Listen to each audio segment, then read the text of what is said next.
दोस्तों नमस्कार। आज गणित के अंतर्गत हम लोग संख्या के विषय में अध्ययन करेंगे। तो आज का जो प्रकरण है वह संख्या। तो संख्या के संबंध में, नंबर्स के संबंध में हम जब बच्चों से बात करते हैं तो यहाँ बिल्कुल प्रारंभिक स्तर की बात हम करने आए हैं। जैसे कोई छोटे क्लास का बच्चा है प्रारंभिक स्तर पर, तो वहाँ हम बच्चों को संख्याओं का ज्ञान जब कराते हैं तो बच्चे के सामने यदि हम विभिन्न चित्रों को रखते हैं और उसमें विभिन्न आकृतियों का निर्माण हम कर दें, जिसकी ड्राइंग अच्छी हो वो और भी ड्राइंग कर सकता है। तो यहाँ जैसे हमने दिखाया कि ये चित्र 1, चित्र 2 और चित्र 3, और बच्चे से जब ये पूछा जाएगा कि चित्र 1 में गोलों की संख्या कितनी है या चित्र 2 में त्रिभुज की संख्या कितनी है या चित्र 3 में आपके आयतों की संख्या, अगर बच्चा गोला, त्रिभुज, आयत नहीं पूछते, इस तरह से पूछ सकते हैं कि गोली के रूप में कितने चित्र हैं, 3 त्रिभुज यानी 3 आकृतियों के रूप में कितने चित्र हैं और 4 भुजाओं में कितने चित्र, चौकोर जो है वो कितने चित्र हैं। तो यहाँ जब बच्चा इन चित्रों को देखेगा तो उसके द्वारा इनकी संख्याओं को बताया जाएगा, अर्थात इसमें भी बताएगा कि चित्र 1 में कितने गोले हैं 4, चित्र 2 में त्रिकोणीय आकृति यानी त्रिभुज कितने हैं तो उसमें भी बताएगा 4, और चौकोर आकृति है तो उसमें भी बच्चा बताएगा कि उसमें 4 आकृतियां हैं। तो यहाँ 2 चीजें, इसके माध्यम से 2 चीजें, एक बात करते हैं संख्या की और एक बात करते हैं संख्यांक की। तो 2 चीजें, संख्या, 2 संबोध आते हैं, संख्या और संख्यांक। तो जब हम बात करते हैं कि कितनी वस्तुएं हैं, यानी कितने गोले हैं, कितने त्रिभुज हैं और कितने, अब यहाँ चित्र में आप सेब का चित्र बना सकते हैं, यहाँ अंगूर का बना सकते हैं, यहाँ किताब का बना सकते हैं। तो यानी जो भी चित्रों में अंकित है उनमें जो भी वस्तु प्रदर्शित है उन वस्तुओं की संख्या का, यानी कितनी वस्तुएं हैं वो क्या करती हैं, संख्या का बोध कराती हैं। यानी जो चित्र में ये बोध कराता है कि कितनी वस्तुएं, ये जो है ये बोध कराता है किसका, संख्या का। और जब बात करते हैं कि संख्याओं को, यानी जो संख्याएं आई हैं इन संख्याओं को किन संकेतों के द्वारा व्यक्त करते हैं, अर्थात यहां पर जो संख्या के लिए हम क्या करते हैं, संख्या के लिए संकेत का प्रयोग करते हैं। तो संख्याओं को क्या करने के लिए, व्यक्त करने के लिए जिन संकेतों का प्रयोग हम करते हैं उन्हीं को हम क्या कहते हैं, उन्हीं संकेतों को हम संख्यांक कहते हैं। तो संख्यांक का अर्थ है संख्या को लिखने के लिए प्रयुक्त अंक। संख्यांक क्या हो गया, यह संख्या को लिखने के लिए जो अंक प्रयुक्त करते हैं के लिए प्रयुक्त अंक जो होता है वही क्या है, वही संख्यांक है। तो यहाँ 2 संप्रत्यय आपके, 2 कॉन्सेप्ट, एक संख्या क्या है और संख्यांक क्या है। तो संख्या जिनसे हमें वस्तुओं की जानकारी होती है कि वह कितनी है, वह संख्या को व्यक्त करती है, या उसी को हम क्या कहेंगे, उसी को संख्या कहेंगे। और उन संख्याओं को जिन संकेतों के माध्यम से हम व्यक्त करते हैं उन संकेतों को हम क्या कहते हैं, उन संकेतों को हम संख्यांक कहते हैं। तो सबसे पहले जो संकेत या जो संख्याएं आई हैं और उन संख्याओं के लिए जो संकेत आए हैं वह 1 से 9 तक के आए।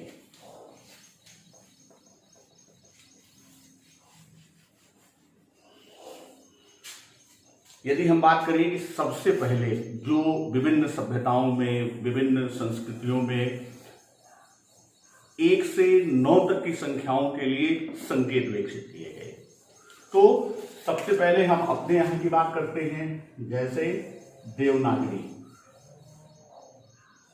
तो जो देवनागरी लिपि में हम संकेत की बात करते हैं तो आप करते हैं 1, 2, 3, 4, 5, 6, 7, 8 और 9 की बात आप करते हैं।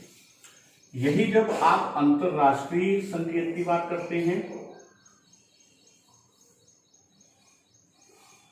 तो 1, 2, 3, 4, 5, 6, 7, 8, 9। एक प्रश्न और आता है कि इसी का रोमन संकेत में भी इन संख्याओं को जब हम व्यक्त करते हैं तो ये आपका आता है 1 के लिए 2, 3, 4, 5, 6, 7, 8 और 9। तो ये एक की चर्चा किया कि कभी कभी एक प्रश्न यही आता है कि अंतरराष्ट्रीय अंक दे दिया जाएगा और पूछा जाता है कि यह रोमन अंकों पे या रोमन संकेत में हम इसको कैसे उल्लेखित करते हैं। तो प्रारंभ में 1 से 9 तक की संख्याओं के संकेत विकसित हुए और जब भारतीय गणितज्ञ के द्वारा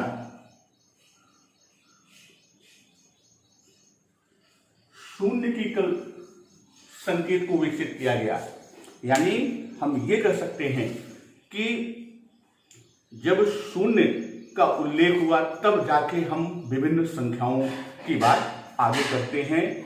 तो यहाँ शून्य के आविष्कार की सहायता से छोटी और बड़ी विभिन्न प्रकार की संख्याओं को लिखना संभव हुआ। यहाँ शून्य के आधार पर, तो अब इन संख्याओं के आधार पर हम आगे बात करते हैं कि जब यहाँ संख्याओं की बात करते हैं तो दो कॉन्सेप्ट, दो संकल्प आपके आते हैं। एक आता है आपका स्थानीय मान और एक आता है जातीय मान। एक आपका आता है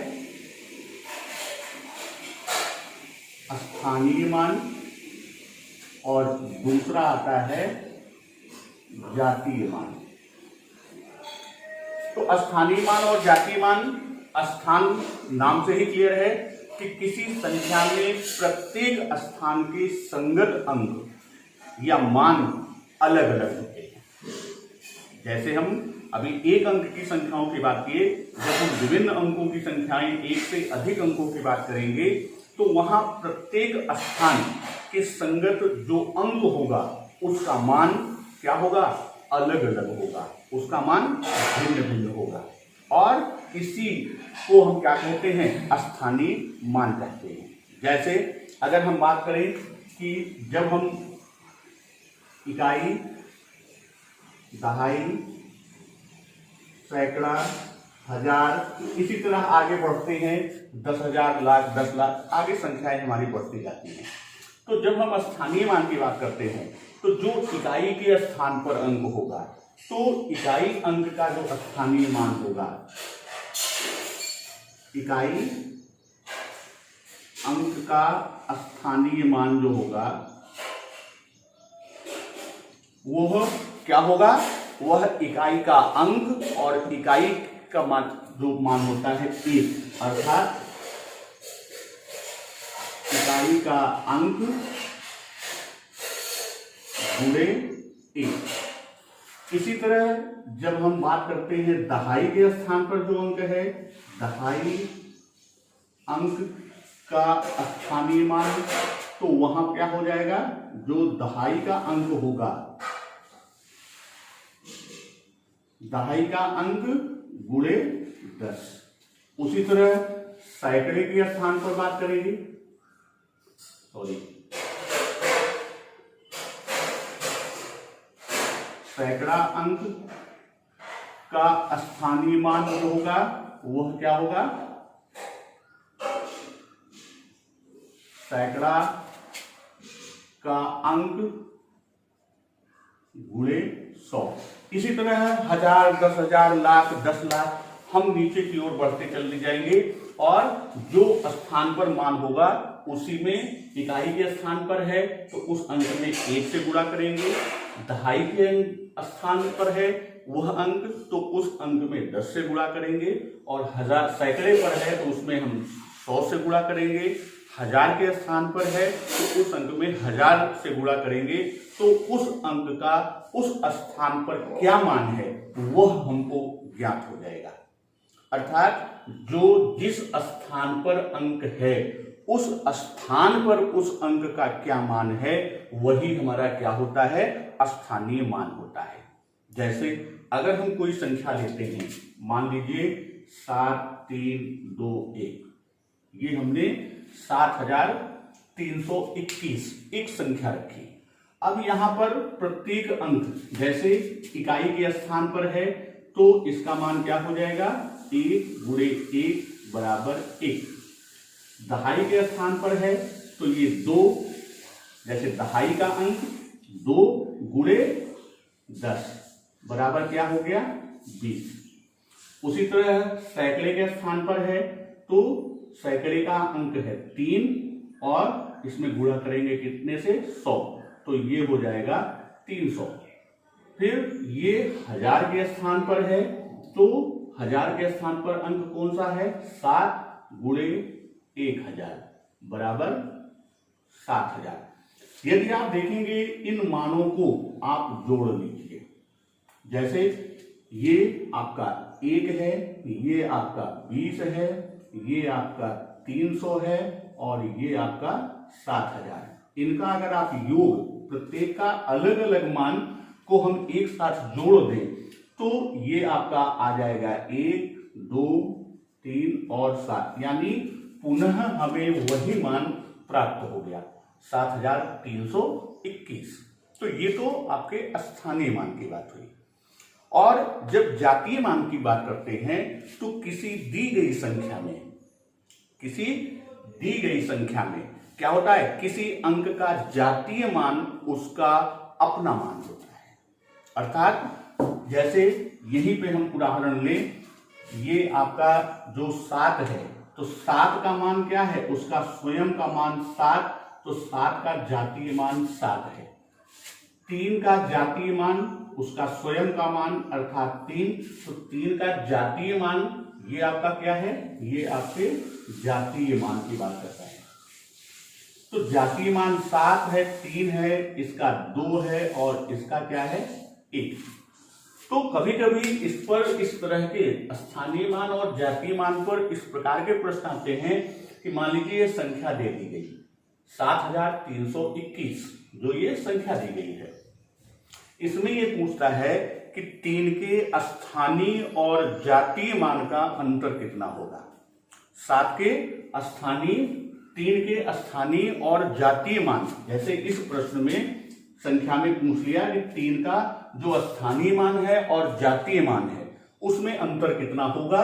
तो यहां इस प्रश्न को हल करने के लिए आप करेंगे 3 का स्थानीय मान, तो 3 का स्थानीय मान 3 किस स्थान पर है, इकाई, दहाई, सैकड़ा, अर्थात 3 गुणे 100 बराबर 300।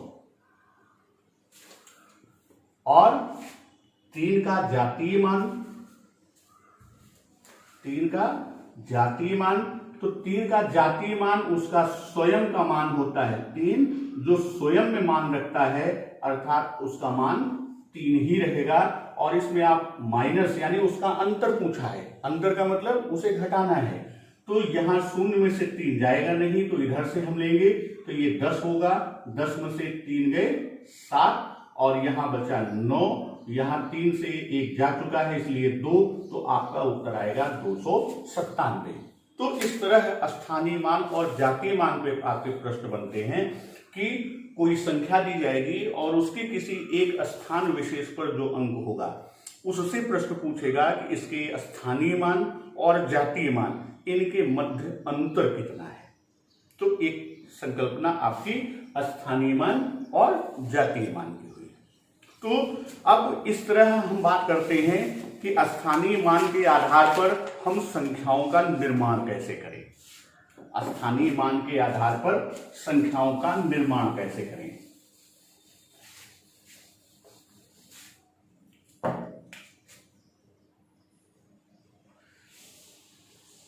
स्थानीय मान के आधार पर संख्याओं का निर्माण।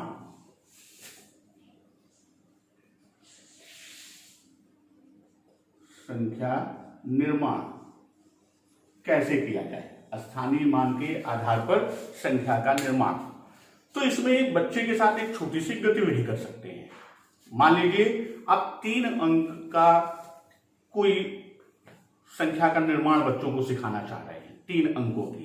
तो कोई भी 3 अंक आप ले लीजिए। जैसे आपने ले लिया 4, 5, 3। 3 संख्याएं आपने ली, एक 4, एक 5 और एक 3। अब बच्चों से जैसे 3 है तो वो 3-3 बॉक्स बनाने को कह दीजिए कि वह बच्चा क्या करेगा, 3-3 बॉक्स बनाए। तो कितने स्थानों पर मान को वो रख सकता है, 1, 2, 3। इसी तरह वह मान को बनाता है। जैसे पहले तो आप यही लिख सकते हैं कि 4, 5 और 3। अब इसके क्रम को बदल दीजिए। जैसे 4 है, यहां 5 है तो हमने 3 कर दिया, यहां कर दिया 5। फिर हमने संख्या के अंकों को बदल लिया। यहां 4 था तो हमने 3 कर दिया, 4 कर दिया, 5 कर दिया। फिर बच्चा फिर स्थान बदलेगा तो यहां 3 है, यहां 5 कर दिया, यहां 4 कर दिया। अब 5 को आगे ले आया, 5 कर दिया, फिर 3 कर दिया, 4 कर दिया और 5 अंक को बदल दिया, 4 और 3। तो इस तरह से जब हम देखते हैं तो हमें कितनी संख्याएं मिली, 1, 2, 3, 4, 5 और 6। हमको 6 संख्याएं मिलती हैं। अब यहां अगर हम देखते हैं तो जो सबसे बड़ी संख्या है 5, उससे छोटी संख्या 4, उससे छोटी संख्या 3।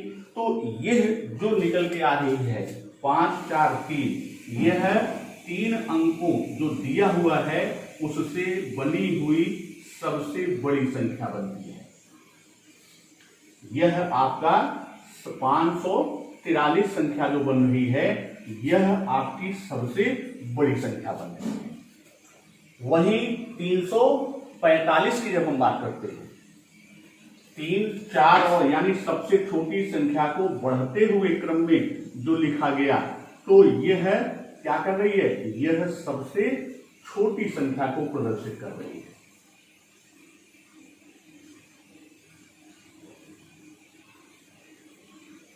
यह क्या कर रही है, सबसे छोटी संख्या को प्रदर्शित कर रही है।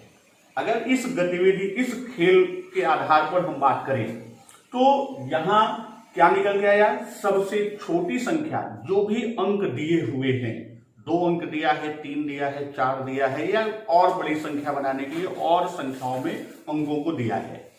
तो सबसे छोटी संख्या प्राप्त करने के लिए हम इसमें क्या करते हैं कि जो शून्य है, अभी शून्य की चर्चा हमने यहां नहीं की, अगर शून्य भी दिया है तो शून्य को छोड़कर अंकों को क्या करते हैं, देखिए बाएं से दाईं तरफ हम क्या करते हैं, आरोही क्रम यानी बढ़ते हुए क्रम। इसको हमने किस तरह से रखा, छोटी से बड़ी संख्या को लिखा और किस तरह लिखा, आरोही क्रम में। आरोही का मतलब बढ़ते हुए क्रम या बढ़ते क्रम में लिखा। तो अगर हमें सबसे छोटी जो भी अंक दिए हुए हैं उनसे सबसे छोटी संख्या प्राप्त करनी है तो हम क्या करते हैं, छोटी संख्या को बाईं से दाईं तरफ आरोही क्रम या बढ़ते हुए क्रम में लिख देते हैं तो वह सबसे छोटी संख्या प्राप्त। यहां एक चीज ध्यान रखना है, शून्य को नहीं, शून्य को पहले लिखेंगे तो फिर जैसे 3 अंक है यहां शून्य होता तो फिर वो 2 अंक की संख्या बनती। तो शून्य यदि है, किन्हीं स्थितियों में शून्य है, तब हम क्या करेंगे, उस शून्य की दशा में बाएं से दूसरे स्थान पर शून्य को लिखकर फिर हम उसको क्या करते हैं, आरोही क्रम में व्यवस्थित करते हैं। जैसे मान लीजिए हमको यही संख्या दी गई है, वहां 3, 0 और 5 ये 3 संख्याएं दी गई हैं और ये कहा जाए कि इसके आधार पर सबसे बड़ी और सबसे छोटी संख्या ज्ञात करिए। करने के लिए जैसा अभी बताया कि छोटी संख्या को आरोही क्रम में बाएं से दाएं की ओर लेकर चलेंगे, लेकिन कंडीशन क्या है, शून्य को क्या करेंगे, दूसरे स्थान पर रखेंगे। ये विशेष ध्यान रखिएगा। तो यहां ये स्वयं में अगर इसको हम कर दें 3, 0, 5, ये आपकी सबसे छोटी संख्या बन गई। यदि हम शून्य को जो कंडीशन बताया गया उसके विपरीत शून्य को पहले लिखेंगे तो हमें 2 अंक की संख्या मात्र 35 प्राप्त होगी, जो कि प्रश्न का उत्तर आपका गलत हो जाएगा। तो इस तरह तीसरी चीज इसमें कर सकते हैं कि जो दिया गया अंक है उनके आधार पर बड़ी से बड़ी संख्या ज्ञात करना हो, यानी सबसे बड़ी संख्या ज्ञात करनी है, तो हम क्या करते हैं, दिए गए अंकों को बाईं ओर से किस क्रम में, अवरोही घटते क्रम में जब हम क्या करते हैं, उसे लिखते हैं तो हमें सबसे बड़ी, जैसे यहां पर मैंने लिखा था ये 5, 3 और 4 की जो संख्या दी थी, यहां हमने आरोही क्रम यानी घटते हुए क्रम में लिखा बाएं से दाएं, तो 5 सबसे बड़ी, फिर 4, फिर 3, हमको 543 की संख्या प्राप्त हुई, जो कि क्या है, सबसे बड़ी संख्या। तो संख्याओं का निर्माण जब हम करते हैं उसमें सबसे बड़ी और सबसे छोटी संख्या की बात करते हैं तो उसमें हमको 3 चीजों का ध्यान रखना है। छोटी संख्या बनाते समय हम छोटी संख्या, जो छोटी संख्या होगी, यहां छोटी संख्या से क्या करते हैं, बड़ी संख्या की ओर बाएं से दाएं आरोही क्रम व्यवस्थित करते हैं। यदि शून्य है कोई संख्या, यदि शून्य है तो क्या करेंगे, तो शून्य को पहली संख्या के बाद अर्थात दूसरे स्थान पर रखेंगे तो हमें सबसे छोटी संख्या प्राप्त होगी। बड़ी संख्या के लिए क्या करते हैं, बड़ी संख्या से अवरोही क्रम की व्यवस्था करते हैं, उस क्रम में हम सजाते हैं और बड़ी से छोटी की तरफ बढ़ते हुए जब चलते हैं तो हमको क्या मिलती है, सबसे बड़ी संख्या प्राप्त होती है। तो आज हम संख्या के अंतर्गत सिर्फ संख्या और संख्यांक, स्थानीय मान और स्थानीय मान के साथ जातीय मान, स्थानीय मान और जातीय मान में हम कैसे प्रश्न हल करेंगे उसकी चर्चा, और लास्ट में हमने आपको स्थानीय मान के आधार पर संख्या निर्माण की बात की। धन्यवाद।